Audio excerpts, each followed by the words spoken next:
आपको आंवला नवमी पर्व की ढेरों शुभकामनाएं। आज कार्तिक माह के शुक्ल पक्ष की नवमी तिथि है। तो आज की इस वीडियो में आप सुनेंगे आंवला नवमी की सभी कथाएं। तो आइए सबसे पहले प्रभु श्रीहरि का ध्यान करते हुए हम शुरू करते हैं एक बूढ़ी अम्मा और आदि गुरु शंकराचार्य जी की कथा से। एक बार जगत गुरु आदि शंकराचार्य जी भिक्षा मांगने के लिए एक कुटिया के सामने आकर रुक गए। उस कुटिया में एक बूढ़ी औरत रहती थी। वह औरत अत्यधिक ही गरीब और दयनीय स्थिति में थी। शंकराचार्य जी ने जब आवाज लगाई तो उनकी आवाज सुनकर वह बूढ़ी अम्मा बाहर आई। बूढ़ी अम्मा ने उनसे पूछा तो शंकराचार्य जी ने कहा कि अम्मा, हमें भिक्षा चाहिए। बूढ़ी अम्मा के हाथ में एक सूखा हुआ आंवला था। वह बोली कि महात्मन, मेरे पास इस सूखे हुए आंवले के सिवा आपको देने के लिए और कुछ नहीं है जो कि मैं आपको भिक्षा में दे सकूं। तब शंकराचार्य जी को उन बूढ़ी अम्मा की स्थिति पर दया आ गई और उन्होंने उसी समय उसकी मदद करने का निर्णय लिया। आदि शंकराचार्य जी ने अपनी आंखें बंद की और मंत्र रूपी 22 श्लोक बोले। ये 22 श्लोक कनकधारा स्रोत के श्लोक थे। माँ लक्ष्मी ने आदि शंकराचार्य जी से प्रसन्न होकर उनको दिव्य दर्शन दिए। लक्ष्मी जी ने उन्हें दर्शन दिए तब कहा कि शंकराचार्य जी, इस औरत ने अपने पूर्व जन्म में कोई भी वस्तु दान नहीं की है। यह औरत अत्यधिक ही कंजूस थी और मजबूरीवश कभी भी किसी को कुछ देना पड़ जाए तो यह हमेशा ही बुरे मन से उस वस्तु का दान किया करती थी। इसीलिए इस जन्म में इसकी यह हालत हुई है। यह अम्मा अपने पिछले जन्म के कर्मों को भोग रही है, इसीलिए मैं इसकी कोई भी सहायता नहीं कर सकती हूँ। तब शंकराचार्य जी ने देवी लक्ष्मी की बात सुनी और बोले कि हे महालक्ष्मी, इसने अपने पूर्व जन्म में अवश्य ही दान या कोई भी धर्म कार्य नहीं किया है, लेकिन इस जन्म में इसने पूरी श्रद्धा से मुझे यह सूखा आंवला भेंट किया है। इसके घर में इस समय इस आंवले के अलावा भेंट करने को और कुछ भी नहीं है। इसके पास जो भी पूंजी है, यह आंवला ही इसकी संपूर्ण पूंजी है और इसने अपनी संपूर्ण पूंजी मुझे भेंट में दे दी है। क्या इतना भेंट करना पर्याप्त नहीं है? शंकराचार्य जी की इस बात को सुनकर माता लक्ष्मी प्रसन्न हुई और उसी समय उन्होंने गरीब महिला की कुटिया में स्वर्ण आंवलों की वर्षा कर दी। तब बूढ़ी अम्मा सुखपूर्वक रहने लगी। इस प्रकार माता लक्ष्मी की कृपा से आंवला नवमी के दिन बूढ़ी अम्मा के सारे दुख और दरिद्रता दूर हो गए। प्रेम पूर्वक बोलिए माँ लक्ष्मी की जय। श्री हरि विष्णु भगवान की जय। अब आप सुनिए आंवला नवमी में सुनी जाने वाली राजा आंवल्या की कथा। एक बार की बात है, एक राजा था। उस राजा का प्रण था कि वह रोज 1.25 आंवले दान करके ही खाना खाएगा। ऐसा करने के कारण राजा को सभी लोग आंवल्या राजा कहने लग गए। एक दिन उसके बेटे बहू ने सोचा कि यदि पिताजी प्रतिदिन इतने ही आंवले दान करते रहे तो इस प्रकार से तो एक दिन राज्य का सारा खजाना खाली हो जाएगा। ऐसा विचार करके बेटे ने अपने पिता से कहा कि पिताजी, आप इस तरह से आंवलों का दान देना बंद कर दे। ऐसा करने से राज्य का पूरा खजाना खाली हो जाएगा। बेटे की ऐसी बातें सुनकर राजा को बहुत दुख हुआ। उसने सोचा कि अब मेरा इस महल में रहना उचित नहीं है। तब राजा ने रानी से बात की और दोनों ने तय किया कि हम दोनों जंगल में जाकर वहां पर रहेंगे। फिर दोनों ही महल छोड़कर बियाबान जंगल में चले गए। वहां पर जाकर उनके पास न तो दान करने के लिए आंवला थे, ना ही रहने के लिए घर था और ना ही खाने के लिए कुछ सामान था। जंगल में उन्होंने एक मंदिर देखा। वे दोनों वहां उस मंदिर में रहने लगे। उस छोटे से मंदिर में रहते हुए राजा और रानी को कहीं से भी आंवले उपलब्ध नहीं हुए, तो उन दोनों ने अपने प्रण के कारण ना ही कुछ खाया और ना ही पिया। तब इसी तरह से धीरे धीरे 7 दिन बीत गए। राजा और रानी प्रतिदिन आंवले के वृक्ष की खोज करते कि कहीं से आंवला मिल जाए और हम दान करके भोजन ग्रहण करें, परंतु उन दोनों को आंवले प्राप्त नहीं हुए और इसी तरह से 7 दिन तक वे दोनों भूखे रहे। उन दोनों को इस तरह से भूखे देखकर भगवान ने सोचा कि यदि मैंने इन दोनों का सत नहीं रखा तो इन दोनों का विश्वास चला जाएगा और इस तरह से फिर भगवान पर विश्वास ही कौन करेगा। इसीलिए भगवान ने जंगल में ही महल, राज्य और बाग बगीचे सब बना दिए और ढेरों आंवले के पेड़ लगा दिए। सुबह जब राजा और रानी उठे तो देखा कि जंगल में उनके राज्य से भी अधिक दुगुना राज्य बसा हुआ है। तब राजा रानी से कहने लगे कि रानी, देख, लोग कहते हैं कि सत मत छोड़ना, और वो सही ही कहते हैं। सूरमा सत छोड़ो पत जाए, सत की छोड़ी लक्ष्मी फिर मिलेगी आए। रानी ने कहा, आप सही कहते हो। फिर राजा ने कहा कि आओ हम दोनों नहा धोकर आंवले का दान करें और फिर आज भोजन ग्रहण करेंगे। राजा और रानी ने खुशी खुशी आंवले का दान किया और फिर खाना खाया और दोनों ही सुखपूर्वक जंगल में रहने लगे। वहीं दूसरी तरफ अपने माता पिता का अपमान करने के कारण और दान देने से मना करने के कारण राजा के बेटे के बुरे दिन शुरू हो गए। राजा के बेटे का राज्य दुश्मनों ने छीन लिया। तब राजा का बेटा दाने दाने के लिए मोहताज हो गया और राजा के बेटे और बहू काम ढूंढने के लिए गली गली में घूमने लगे। वे दोनों काम ढूंढते ढूंढते अपने पिताजी के राज्य में आ पहुंचे। उनके हालात इतने खराब थे कि उनके पिता ने उन्हें पहचाना ही नहीं और बिना पहचाने हुए उन्हें अपने राज्य में काम पर रख लिया। बेटा और बहू दोनों सोच भी नहीं सकते थे कि उनके माता पिता इतने बड़े राज्य के मालिक भी हो सकते हैं, तो उन दोनों ने भी अपने माता पिता को नहीं पहचाना। एक दिन जब बहू सास के बाल गूंथ रही थी तो उस समय बहू ने उस सास की पीठ पर एक मस्सा देखा और यह देखकर उसे रोना आ गया। वह सोचने लगी कि मेरी सास की पीठ पर भी एक ऐसा ही मस्सा था और हमने ये सोचकर उन्हें आंवला देने से रोका था कि हमारा सारा धन दान देने से नष्ट हो जाएगा। आज वे लोग न जाने कहाँ पर होंगे।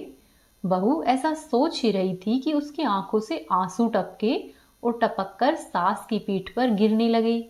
रानी ने तुरंत ही पलटकर देखा और पूछा कि तुम क्यों रो रही हो। तब उसने बताया कि जैसा मस्सा आपकी पीठ पर है, मेरी सास की पीठ पर भी ऐसा ही मस्सा था और हम दोनों पति पत्नी ने अपने सास ससुर को आंवला दान करने से रोका था। इस कारण वे दोनों जंगल में चले गए और आज हम लोग दर दर पर भटक रहे हैं। तब रानी ने उन्हें पहचान लिया कि ये तो तुम्हारी बहू है। तब रानी ने सारा हाल पूछा और बहू ने अपना सारा हाल कह सुनाया।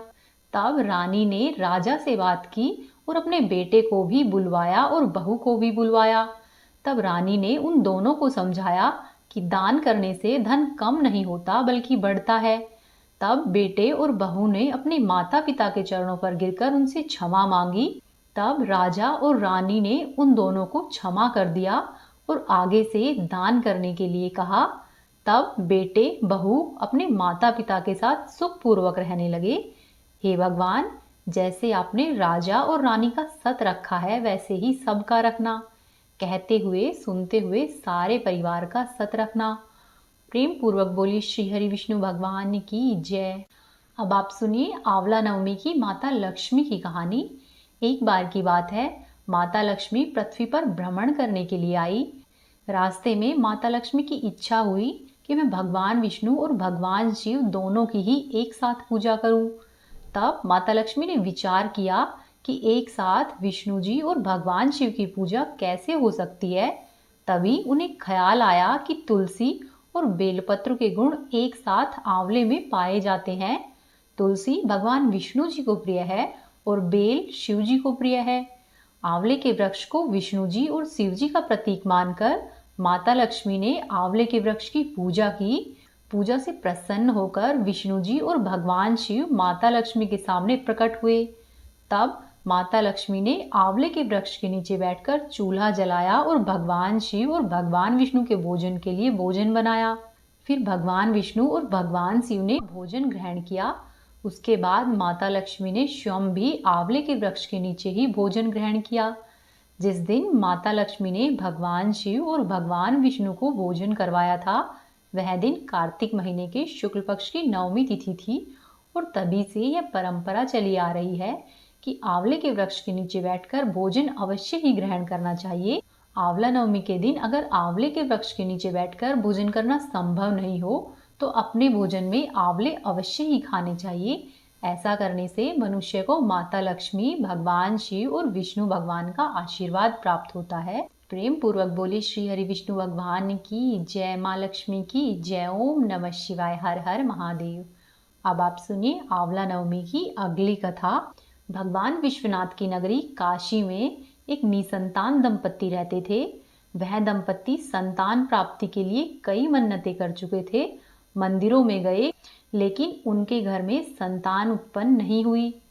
एक दिन उस स्त्री ने अपनी पड़ोसी महिला से पूछा। तब उसकी पड़ोसी महिला ने बताया कि बहन, तुम ऐसा करो, एक बालक की भैरव बाबा को बलि चढ़ा दो। ऐसा करने से तुम्हें संतान प्राप्त होगी। जब उस स्त्री ने अपने पति को बताया कि बालक की बलि चढ़ाने से हमें संतान प्राप्त होगी, तो उसके पति ने साफ साफ इनकार कर दिया। इसके बाद महिला के मन से वह बात नहीं निकली। वह सोचने लगी कि यदि मैं बालक की बलि चढ़ा दूं और मेरे घर में संतान प्राप्त हो जाए तो यह बहुत अच्छा होगा। ऐसा सोचकर उसने अपने पति से बिना बताए ही एक बच्चे की बलि भैरव बाबा को देने का निर्णय किया। एक दिन उस महिला ने मौका पाकर एक कन्या को कुएं में धकेल दिया और भैरव बाबा के नाम पर बलि दे दी, जिसके कारण उस पर हत्या का पाप चढ़ गया और उसके पूरे बदन में कोढ़ हो गया। यह बात जब उसके पति को पता चली तो उसने अपनी पत्नी से कहा कि गाय का वध, ब्राह्मण का वध और बालक का वध करना अधर्म है। इसी के कारण तुम्हारे शरीर में कोढ़ हुआ है। तुम ऐसा करो, इस समस्या से छुटकारा पाने के लिए गंगा माँ की शरण में जाओ। वह महिला अपने पति के कहने पर गंगा माँ की शरण में गई। इसके बाद गंगा मैया ने उससे कहा कि तुम कार्तिक महीने के शुक्ल पक्ष की नवमी तिथि के दिन आंवले के पेड़ का पूजन करना और आंवले का सेवन करना। इसके बाद उस महिला ने माता गंगा के कहे अनुसार ही सब कुछ किया। कुछ ही दिनों में वह कोढ़ से मुक्त हो गई। साथ ही इस व्रत को करने से उसकी मनोकामना पूर्ण हुई। शीघ्र ही उसके घर में संतान उत्पन्न हुई और उसे संतान सुख भी प्राप्त हुआ। तभी से लेकर लोग इस उपवास को परंपरा के अनुसार करते आ रहे हैं, जिसे कि आंवला नवमी के नाम से जाना जाता है। प्रेम पूर्वक बोलिए श्री हरि विष्णु भगवान की जय। आंवला नवमी की अगली कथा के अनुसार बहुत पहले एक सेठ था। वह सेठ हर साल आंवला नवमी के दिन आंवले के पेड़ के नीचे बैठकर ब्राह्मणों को खाना खिलाता। साथ ही वह उपहार स्वरूप ब्राह्मणों को सोना और चांदी भी दान में देता। परंतु यह बात उसके पुत्रों को बिल्कुल भी अच्छी नहीं लगी। ऐसे में उन्होंने अपने पिता से इस बात को लेकर काफी झगड़ा किया। इन सब बातों से तंग आकर सेठ अपना घर छोड़कर दूसरी जगह पर रहने के लिए चला गया। वहां जाकर सेठ ने अपनी एक छोटी सी दुकान खोली। साथ ही उस दुकान के सामने आंवले का एक पेड़ लगाया। भगवान की इतनी कृपा हुई कि उस सेठ की दुकान दिन दुगनी और रात चौगुनी तरक्की करने लगी और सेठ वहां पर भी सुखपूर्वक रहने लगा। इसके बाद प्रतिवर्ष आंवला नवमी के दिन वह सेठ नियम के अनुसार ही ब्राह्मणों की विधिवत पूजा करता, उन्हें भोजन कराता और दान दक्षिणा देता। दूसरी ओर सेठ के पुत्रों का व्यवसाय ठप हो गया। ऐसे में सेठ के पुत्रों को समझ में आने लगा कि वे सब माता पिता के अपमान के कारण ही आज इस स्थिति में हैं। अपनी गलती का एहसास होने पर खोजभाल करने के बाद सेठ के पुत्र अपने माता पिता के पास पहुंचे और अपनी गलती के लिए माफी मांगी। फिर पिता ने उन्हें आंवले के वृक्ष की पूजन करने की सलाह दी और दान करने के लिए भी कहा। ऐसा करने के कारण उसके पुत्रों का कुप्रभाव भी दूर हो गया और पहले की ही तरह उनके घर में भी सुख और समृद्धि आ गई। फिर सेठ के बालक अपने माता पिता से क्षमा याचना करके उन्हें अपने घर पर वापस ले आए और फिर पूरा परिवार सुखपूर्वक रहने लगा। और अब सेठ और उसके पुत्र प्रत्येक आंवला नवमी के दिन श्रद्धा पूर्वक दान धर्म करते और ब्राह्मणों को भोजन कराते। प्रेम पूर्वक बोलिए श्री हरि विष्णु भगवान की जय, माँ लक्ष्मी की जय। अब आप सुनिए गणेश जी की कहानी, जो कि इस कथा में जरूर कही या सुनी जाती है। एक बार की बात है, गणेश जी ने एक छोटे बालक का रूप धारण किया और अपनी चोटी में चावल और एक चम्मच में दूध लेकर निकल लिए। वे हर जगह जाते हुए कह रहे थे कि कोई मेरी खीर बना दो, कोई मेरी खीर बना दो। सब लोग उसको देखकर हंसने लगे कि एक चोटी चावल और एक चम्मच दूध से कितनी सी खीर बनेगी। थोड़ी आगे जाने पर गणेश जी ने देखा कि एक बुढ़िया माई दरवाजे पर बैठी हुई है। तब गणेश जी बुढ़िया माई से कहने लगे कि बुढ़िया माई मेरी खीर बना दो। तब बुढ़िया माई बोली कि ला बेटा, मैं तो ठाली ही बैठी हूँ, मैं बना दूंगी। तब बुढ़िया माई अंदर से छोटा सा पतीला लेकर आई, तब गणेश जी बोले कि दादी माँ, छोटी सी भगोनी मत चढ़ाओ, तुम्हारे घर में जो सबसे बड़ा बर्तन हो वहीं चढ़ा दो। तब बुढ़िया माई ने सोचा कि बच्चा है, इसका मन रख लेती हूँ। ऐसा सोचकर बुढ़िया माई घर का सबसे बड़ा भगोना लाई और बुढ़िया माई ने वहीं चढ़ा दिया। बुढ़िया माई देखती रह गई कि वह तो पूरा भर गया। गणेश जी ने कहा कि दादी माँ, मैं नहा कर आता हूँ। ऐसा कहकर गणेश जी नहाने के लिए चले गए और थोड़ी ही देर में खीर तैयार हो गई। तो बुढ़िया माई के पोते पोती खीर खाने के लिए रोने लग गए। तब बुढ़िया माई ने कहा कि गणेश जी, पहले आप जीमो। ऐसा कहकर बुढ़िया माई ने चूल्हे में थोड़ी सी खीर डाली और फिर खीर में से कटोरे भर भर कर अपने बच्चों को दे दी। बुढ़िया माई की पड़ोसन ऊपर से ये सब देख रही थी। तब बुढ़िया माई ने सोचा कि ये तो चुगली खा देगी। ऐसा सोचकर बुढ़िया माई ने एक कटोरा भरा और अपनी पड़ोसन को भी पकड़ा दिया। थोड़ी ही देर में खीर की खुशबू सूंघकर बुढ़िया माई की बहू आई और उसने भी चुपके से एक कटोरा खीर खा ली और कटोरा चक्की के नीचे छुपा दिया। अब भी गणेश जी नहाकर नहीं आए थे और बुढ़िया माई को बहुत जोरों से भूख लग रही थी। तब बुढ़िया माई ने सोचा कि मैं भी खा लेती हूँ। बुढ़िया माई ने भी एक कटोरा खीर का भरा और किवाड़ के पीछे बैठकर एक बार फिर से कहा कि हे गणेश जी, पहले आप खाओ। ऐसा कहकर उसने अपने कटोरे में एक उंगली डुबोई और खीर के छींटे मार दिए। गणेश जी को भोग लगाकर फिर बुढ़िया माई ने खुद से खीर खानी शुरू कर दी। थोड़ी ही देर में गणेश जी नहाकर आ गए। तब बुढ़िया माई ने कहा कि आजा रे गणेशिया, खीर खा ले, मैं तो तेरी ही राह देख रही थी। तब गणेश जी ने कहा कि दादी माँ, मैंने तो खीर खा ली है। तब बुढ़िया माई ने कहा कि तूने खीर कब खाई? तब गणेश जी बोले कि दादी माँ, जब तेरे पोते पोती ने खाई तब खाई, जब तेरी पड़ोसन ने खाई तब खाई, जब तेरी बहू ने खाई तब खाई, और जब तूने गेट के पीछे बैठकर खाई तब तो मेरा पूरा ही पेट भर गया। तब बुढ़िया माई ने कहा कि बेटा, और सारी बात तो सच है, पर तू बेचारी बहू का नाम मत ले। वो तो सुबह से ही घर के काम में लगी हुई है, उसने तो खीर खाई ही नहीं। तब गणेश जी ने कहा कि बूढ़ी माई, चक्की के नीचे देख, वहां पर जूठा कटोरा पड़ा है। तूने तो मेरे भोग भी लगाया, तेरी बहू तो बिना भोग लगाए ही खा गई। तब बुढ़िया माई ने कहा कि बेटा, घर की बात है, घर में ही रहने दो। अब बता, मैं बची हुई खीर का क्या करूं? तब गणेश जी ने कहा कि बूढ़ी अम्मा, ऐसा करो, पूरी नगरी में न्योता दे दो और नगर वालों को जिमा दो। फिर बूढ़ी अम्मा ने न्योता दिया तो लोग हंसने लगे और सब कहने लगे कि कल तक तो खाने का ही नहीं था और आज ये सबको जिमाएगी। फिर भी लोग वहां पर आ गए कि देखते हैं बूढ़ी अम्मा ऐसा क्या जिमाती है। धीरे धीरे बूढ़ी अम्मा के घर से सारी नगरी झीम कर जाने लगी, परंतु खीर का बर्तन अभी भी पूरा भरा हुआ था। राजा को जब यह बात पता चली तो उसने बूढ़ी अम्मा को बुलाया और कहा कि क्यों बुढ़िया माई, तेरे पास ऐसा बर्तन कहाँ से आया? ऐसा बर्तन तो राजमहल में होना चाहिए। तब बुढ़िया ने कहा कि ठीक है राजा जी, आप रख लो। और फिर राजा ने खीर का बर्तन मंगाकर महल में रख लिया। खीर के महल में लाते ही उसके अंदर कीड़े मकोड़े और बिच्छू हो गए और उस बर्तन से दुर्गंध आने लगी। तब राजा बूढ़ी अम्मा से बोले कि बूढ़ी अम्मा, इस बर्तन को वापस ले जा, जा, तुझे हमने दिया। तब बूढ़ी अम्मा बोली कि राजा जी, आप देते तो पहले कभी देते, यह तो मुझे मेरे गणेश जी ने दिया है। ऐसा कहकर बूढ़ी अम्मा उस बर्तन को वापस अपने घर पर लेकर आ गई। घर पर लाते ही वह खीर सुगंधित हो गई। घर आकर बूढ़ी अम्मा ने गणेश जी से पूछा कि बेटा, अब इस बची हुई खीर का मैं क्या करूं? तब गणेश जी ने कहा कि बूढ़ी अम्मा, ऐसा करो, झोपड़ी के कोने खोदकर उसमें गाड़ दो। उसी जगह पर जब तुम सुबह उठकर फिर से खोदोगी तो तुम्हें धन से भरे हुए बर्तन मिलेंगे।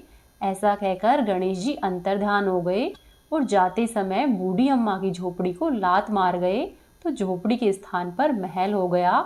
सुबह बहू जल्दी से उठी और फावड़ा लेकर पूरे घर को खोदने लग गई तो बहू को कुछ भी नहीं मिला। तब बहू ने कहा कि सासू जी, थारो गणेश जी तो झूठो है। तब सास ने कहा कि बहू, मारो गणेश जी तो झूठो नहीं है, ला मैं देखती हूँ।